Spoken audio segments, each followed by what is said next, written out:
کہ وار on terror میں جو 1% آف NFC ایوارڈ پیسے مل رہے تھے اس میں ہمیں کتنے پیسے ملے. اس وقت ان کا 1 پوائنٹ ایجنڈا نہ رو. وہ لوگ جو کسی ساتھ ہاتھ نہیں ملانا چاہتے تھے, آج جب ان کو پتہ چل رہا ہے کہ ہمارے کرتوتوں کی سزا میں ملنے والی ہے, اب ان کو کوئی دروازہ نہیں چھوڑ رہے کھٹکھٹانے کے لیے کہ ہمیں نارو مل جائے. وزیر اعلیٰ خیبر پختونخوا الیمین گنڈاپور نے صوبائی ایپیکس کمیٹی کا اجلاس کل طلب کر لیا. اجلاس میں کرم میں امن و امان کی صورتحال اور صوبائی حکومت کے اقدامات کا تفصیلی جائزہ لیا جائے گا. کرم میں اشیاء ضروریہ اور دیگر بنیادی سہولتوں کی فراہمی کے ساتھ قیام امن کے لیے اہم فیصلے ہوں گے. متعلقہ شراکت داروں کی مشاورت سے دیر پا امن کے قیام کے لیے لائحہ عمل طے کیا جائے گا. اجلاس کو قیام امن کے لیے گرینڈ جرگے کی طرف سے اب تک کی پیش رفت سے آگاہ کیا جائے گا. اجلاس میں سول و عسکری قیادت اور اراکین صوبائی کابینہ, ضلعی انتظامیہ اور متعلقہ افسران شریک ہوں گے. اور اب آپ کو خبر دیں گے کہ چیمپئنز ٹرافی ہائیبرڈ ماڈل پر ہوگی. ICC کی جانب سے تصدیق کر دی گئی ہے. چیمپئنز ٹرافی ہائیبرڈ ماڈل پر ہوگی. آپ کو بتاتے چلیں کہ چیمپئنز ٹرافی کے حوالے سے بڑی خبر سامنے آ چکی ہے کہ چیمپئنز ٹرافی ہائیبرڈ ماڈل پر ہوگی. نمائندہ خصوصی شاہد ہاشمی ہمارے ساتھ موجود ہے. شاہد, بتائے گا آخرکار فیصلہ ہو گیا؟ بالکل, ICC بورڈ نے توثیق کر دی کہ چیمپئنز ٹرافی میچز پاکستان اور بھارت کا نیوٹرل وینیو پر ہوگا. چیمپئنز ٹرافی ہائیبرڈ ماڈل پر ہوگی اور 2024 سے 2027 تک تمام میچز نیوٹرل وینیو پر پاکستان اور بھارت کے ہوں گے. تو یہ کنفرمیشن آ گئی, ICC نے تصدیق کر دی, بورڈ میٹنگ میں توثیق کر دی اس فیصلے کی کہ چیمپئنز ٹرافی 2025 کا پاک بھارت میچ نیوٹرل وینیو پر ہوگا. نیوٹرل وینیو کے بارے میں ابھی بتایا نہیں گیا ہے. اچھا شاہد, یہ بتائیے گا کہ 2024 سے 2027 تک تمام جو میچز ہیں وہ نیوٹرل وینیو پہ ہوں گے, یعنی کہ جو پاکستان اگلے میچز کھیلے گا چاہے وہ بھارت کے ساتھ ہوں یا بھارت کے اندر کوئی اگر وینیو ڈیسائیڈ کیا جاتا ہے تو وہ سارے میچز بھی ہائیبرڈ پہ ہوں گے؟ جی ہاں, 2024 سے 2027 تک کا یہ جو جتنا بھی پہلا سائیکل ہے اس کے تحت سارے فیصلے ہائیبرڈ ماڈل پر ہوں گے. سارے میچز پاکستان اور بھارت کے, اس لیے 2026 میں بھی جو پاکستان اور بھارت کا میچ ہوگا چیمپئنز T20 ورلڈ کپ کا, وہ بھی نیوٹرل وینیو پر ہوگا. لیکن ابھی نیوٹرل وینیو کے بارے میں بتایا نہیں گیا. ابھی نیوٹرل وینیو کے بارے میں نہیں بتایا گیا ہے. چیمپئنز ٹرافی ہائیبرڈ ماڈل پر ہوگی. ICC کی جانب سے تصدیق کر دی گئی ہے اور 2024 سے 2027 تک تمام میچز نیوٹرل وینیو پہ ہوں گے. نجیب الحسنین بھی ہمارے ساتھ موجود ہیں, ان سے بھی اس پر تفصیل حاصل کرتے ہیں. نجیب, بتائیے گا چیمپئنز ٹرافی کے تمام میچز اب ہائیبرڈ ماڈل کے تحت ہوں گے؟ جی ہاں بالکل, یہ تو کافی دن سے بات چل رہی ہے کہ ہائیبرڈ ماڈل یا فیوژن فارمولا جو بھی اس کو کہیے, چیمپئنز ٹرافی کے میچز اس فارمولا کے تحت ہوں گے. اور اسی کو دیکھتے ہوئے آگے جو 3 سال کا سائیکل ہے اس میں جب پاکستان کو بھی ICC ایونٹس جو ہندوستان میں ہوسٹ ہو رہے ہیں اس کے لیے جانا ہوگا تو وہ بھی نیوٹرل وینیو پر ہی جا کے کھیلے گا. اور آبویسلی جو 2026 کی بات ہو رہی ہے تو میچ سری لنکا میں ہوں گے. پہلے یہ بات چل رہی تھی کہ پاکستان اور ہندوستان کا میچ کولمبو میں ہوگا, لیکن اب ظاہر ہے ساری چیزیں جب آفیشیلی ہو جائیں گی اناؤنس اور بعد میں پتہ چلے گا اس بارے میں کہ کیا سینیریو ہے. لیکن اب مجھے لگتا ہے کہ آلریڈی بہت لیٹ ہو گئی ہے. ہم بہت ٹائم سے انتظار کر رہے ہیں کہ کیجول سامنے آ جائے, ساری چیزیں فائنل ہو جائے. ICC نے اس میں کافی وقت لگایا ہے. ٹھیک ہے نجیب, آپ کو لگتا ہے کہ پاکستان نے اس پورے معاملے کے اندر اپنا جس طرح سے سٹانس پٹ آؤٹ کیا اور پاکستان نے اپنا پوائنٹ بھی سامنے رکھا کہ اگر اس بار انڈیا ہمارے پاس آ کے نہیں کھیلتا تو ہم بھی انڈیا کے پاس جا کر نہیں کھیلیں گے, پاکستان اپنا سٹانس پٹ آؤٹ کرنے میں کامیاب ہو سکا؟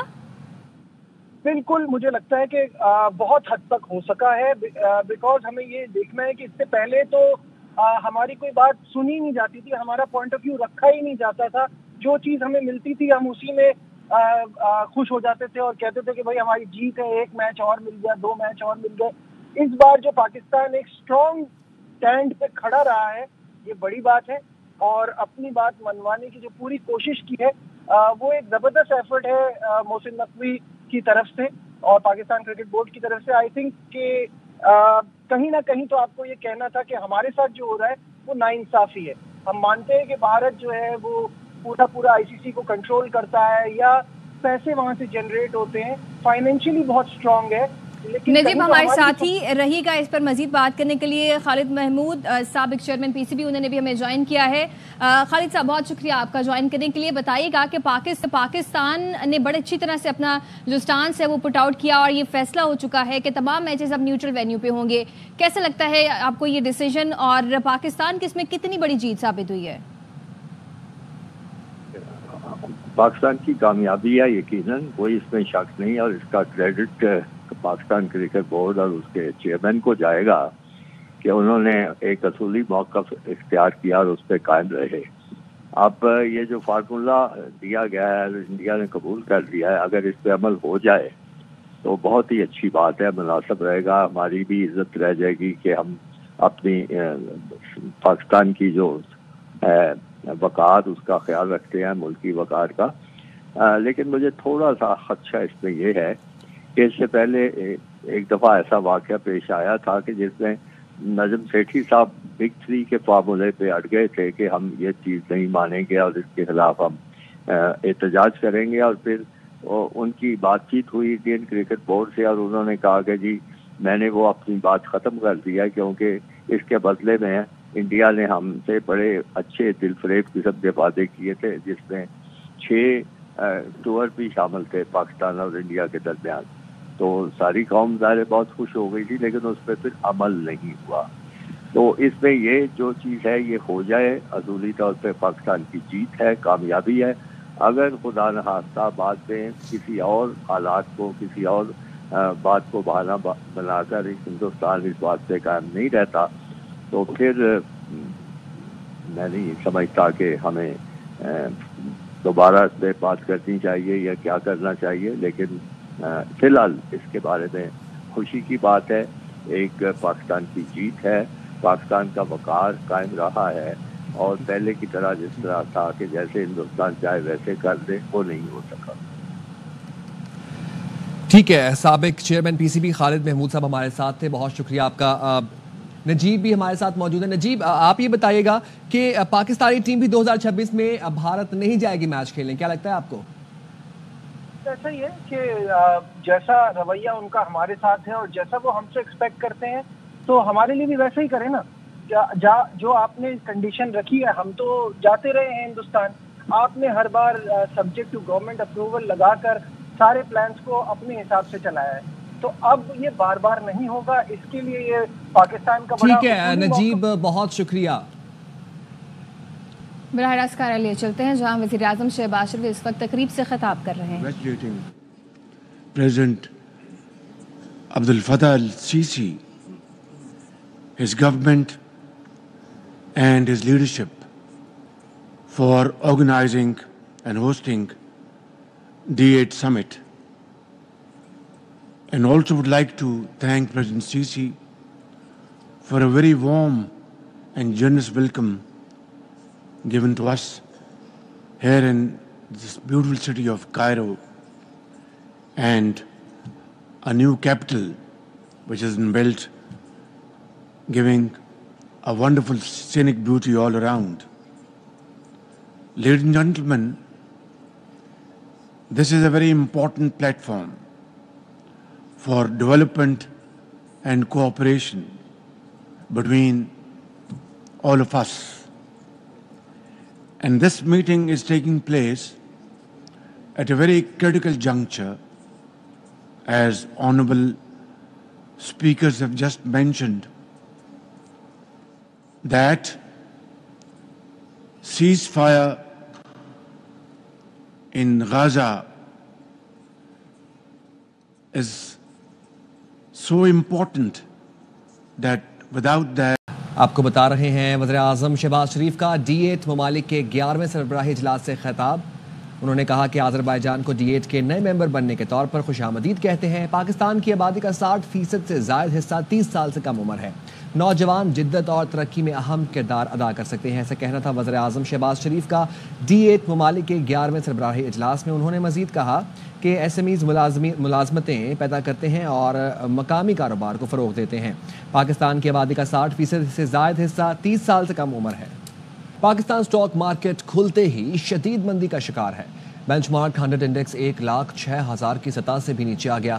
پھر جلد ہی مارکیٹ میں استحکام آیا, مگر 1 بجے کے بعد مارکیٹ میں دوبارہ فروخت دیکھی گئی.